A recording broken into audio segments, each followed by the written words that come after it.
Hello everyone, welcome back to my channel. তো তোমাদের last ভিডিওতে বলেছিলাম যে আমরা কন্যাযাত্রীরা সবাই একসাথে রওনা দেবো, কিন্তু আমাদের রেডি হতে হতে অনেকটাই দেরি হয়ে গেছে, তাই জন্য আমরা সন্ধ্যাবেলায় রওনা দিয়েছি। আর এখানে আমরা সব বন্ধুরা একসাথে গিয়েছিলাম আমরা একটা গাড়িতে, আর কন্যাযাত্রীর বাস গিয়েছিলো আমাদের সামনেই। তো আমরা সবাই একসাথেই পৌঁছেছিলাম। আর এখানে ঢুকে এন্ট্রি নিলাম, আর ফাল্গুনিকে দেখো কি সুন্দর লাগছিল দেখতে। আর এখানে গৌরবদা কিন্তু অলরেডি বিয়েতে বসে গিয়েছিল, আর এখানে ওরাই চারজন মিলে কিন্তু ফাল্গুনিকে পিঁড়িতে উঠিয়ে ওকে নিয়ে যাচ্ছিলো। আর যেহেতু এখানে মালা বদল হবে তাই জন্যই নিয়ে যাওয়া হয়েছিল। আর আমাদের বেঙ্গলি রিচুয়ালের মধ্যে না এই পার্টটা আমার ভীষণ ভালো লাগে। তারপর ওরা দুজনকে মালা বদল করে। আর এখানে তোমাদেরকে একটা কথা বলে রাখি, আমাদের বেঙ্গলি রিচুয়ালের মধ্যে বিয়ের কিন্তু অনেক নিয়মকানুন থাকে।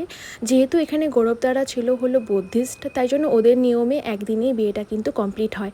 এখানে ওদের রিসেপশন পার্টি আর বাসি বিয়ে যেগুলো আমাদের বেঙ্গলি রিচুয়ালের মধ্যে থাকে সেগুলো কিন্তু হয়নি। একবারই এক রাতের মধ্যে ওদের বিয়েটা শেষ হয়ে গেছিল। একদমই অন্যরকমভাবে ওদের নিয়ম ছিল। তো ওদের নিয়মে কিন্তু বিয়েটা সম্পূর্ণ হয় ভালোভাবেই। আর তারপরে আমরা খাওয়া দাওয়া করে কিন্তু সেদিনই রাত্রেবেলা বাড়ির থেকে রওনা দিয়ে দিয়েছিলাম। আর রাস্তাটা দেখো খুব সুন্দর লাগছিল। নেক্সট ভিডিওর সাথে খুব তাড়াতাড়ি দেখা হচ্ছে। বাই।